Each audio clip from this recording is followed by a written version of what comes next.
అందరికీ నమస్కారం. నా పేరు వివి రమణ కుమారు. నేను కావలి డిఎస్పీగా పనిచేస్తున్నాను. గత 2 రోజుల నుంచి వరికుంటపాడు మండలం గణేష్పురం గ్రామానికి చెందిన సింగారెడ్డి రవీందర్ రెడ్డి, అంటే ఇతని వయసు సుమారు 30 years ఉంటాయి. ఇతన్ని ఏదో కొండాపురం పోలీసు వారు అక్రమంగా నిర్బంధించారని మరియు కొట్టారని, చిత్రహింసలకు గురి చేశారని నిన్న నుంచి కూడా కొన్ని యూట్యూబ్ ఛానల్స్, కొన్ని శాటిలైట్ ఛానల్స్ కానీ, కొన్ని పేపర్స్ వాటిలో ఇష్టం వచ్చినట్టు వస్తున్నాయి.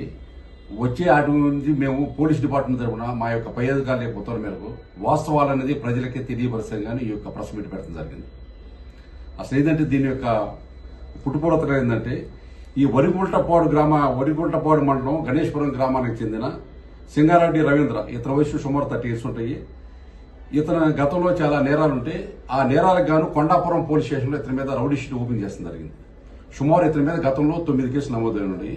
ఆ కేసులు ఉన్నాయి కాబట్టి ఆ కేసు యొక్క తీవ్రతను బట్టి ఇతని మీద రౌడీ షీట్ ఓపింది. ఆ రౌడీ షీట్ నెంబర్ 14 అనమాట ఇతని మీద కొండాపురం పోలీస్ స్టేషన్. అయితే ఇది సాధారణంగా మీ అందరికి తెలుసు, పబ్లిక్ అందరికీ ఏంటంటే, ఎవరైతే రౌడీ షీట్లు కానీ, సస్పెక్ట్స్ కానీ, కేడీస్ కానీ, వీళ్ళు ఏంటంటే సమాజంలో ఎలా బతుకుతున్నారో, సమాజం ఇంకేమన్నా శాంతి భద్రతకి విఘాతం కలిగిస్తున్నారా అని వాళ్ళ యొక్క మూమెంట్స్ మేము ఎప్పటికప్పుడు వాచ్ చేస్తాను. కానీ ప్రతి ఒక్క సండే రోజుని పోలీస్ స్టేషన్ పిలిపించి వాళ్ళ యొక్క ఏం చేస్తున్నారని చెప్పి సమాచారం తెలుసుకుంటాం. దాని నిమిత్తం ఏంటంటే, మేము ప్రతి సండే కూడా అందరికి కబుర్ చేసి కౌన్సిలింగ్ ఇస్తుంటాం. ఈ కౌన్సిలింగ్ కూడా ఇతను రాకుండా పూర్తిగా రాకుండా మానేసాడు. మన వాళ్ళకి ఎన్నిసార్లు కబుర్ చేసినా పోలీస్ స్టేషన్ నుంచి కౌన్సిలింగ్ రావట్లేదు. దానికి తోడు ఈ మధ్యకాలంలో పీజీఆర్ఎస్ పిటిషన్ వచ్చింది అతని మీద. పీజీఆర్ఎస్ అంటే మీ అందరికీ తెలుసు, ప్రతి సోమవారం కూడా మన ఎస్పీ గారి ఆఫీసులో పీజీఆర్ఎస్ పోగిన జరిగింది. ఆ పీజీఆర్ఎస్ లో కూడా ఇతని మీద ఎవరు వచ్చి కంప్లైంట్ చేస్తారు, ఏంటంటే మా దగ్గర నుంచి డబ్బులు తీసుకుని ఏదో చేస్తానని చెప్పి చీటింగ్ చేసాడు అని చెప్పి చీటింగ్ కంప్లైంట్ కూడా వచ్చింది పీజీఆర్ఎస్ లో. దీని నిమిత్తం కూడా కబుర్ చేసిన, ఎంక్వైరీ నిమిత్తం కబుర్ చేసినా కూడా అతను రావట్లేదు. ఈ విధంగా పీజీఆర్ఎస్ పిటిషన్ ఎంక్వైరీకి రావట్లేదు, అదేవిధంగా కౌన్సిలింగ్ రావట్లేదు ఉద్దేశంతో ఎస్ఐ ఎవరైతే ఉన్నారో కొండాపురం ఎస్ఐ శ్రీనివాసరావు 2 కానిస్టేబుల్ పంపించి అతన్ని పిలిపించాడు. పిలిపించే క్రమంలో కూడా కానిస్టేబుల్ మీద కూడా చాలా దూచిగా ప్రవర్తించాడు.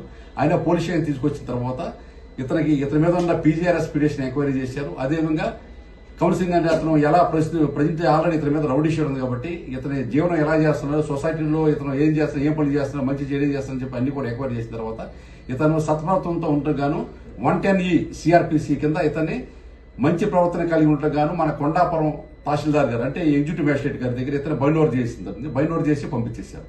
ఇది వాస్తవం జరిగింది.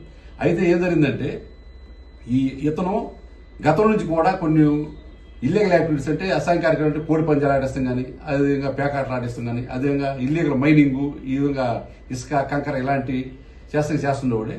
అలాంటివి చేస్తున్నారు కాబట్టి ఇతని మీద గతంలో కూడా కేసులు ఉన్నాయి. ఇతని మీద పోలీసు వాచ్ ఉంది.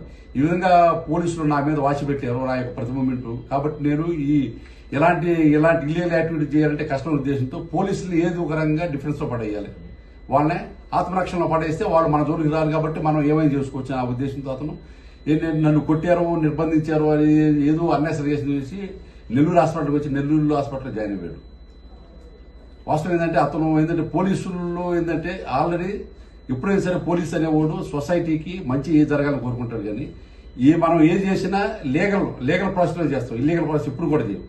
అతను ఇల్లీగల్గా నన్ను పోలీసులు అది చేశారని చెప్పి అలిగేషన్ చేస్తే ఇంకా పోలీసులు నా జోలికి రారు కాబట్టి ఇక నేను ఏమైనా చేసుకోవచ్చు అనే ఉద్దేశంతో ఎవరు ఏ విధంగా బ్లాక్మెయిల్ చేసినా పోలీసులు ఎవరు కూడా భయపడము. మేము చట్ట ప్రకారం ఏమి చేయాలో అది చేస్తాం. మాకేంటంటే సమాజ రక్షణనే పోలీసు యొక్క ప్రథమ కర్తవ్యం కాబట్టి మేము ఎప్పుడు కూడా చట్ట ప్రకారమే చేస్తాం.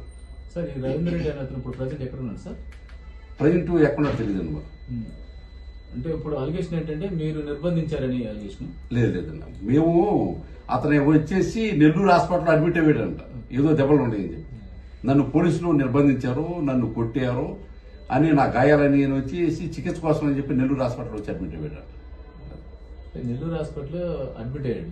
పోలీసులు నిర్బంధించిన దీనిలో కారణం ఏంటి అసలు? ఇది ఎందుకు వచ్చింది? వాళ్ళు ఎందుకని కోఆపరేట్ చేస్తున్నారు ఎవరు? కొన్ని మీడియా అది అంటే ఇప్పుడు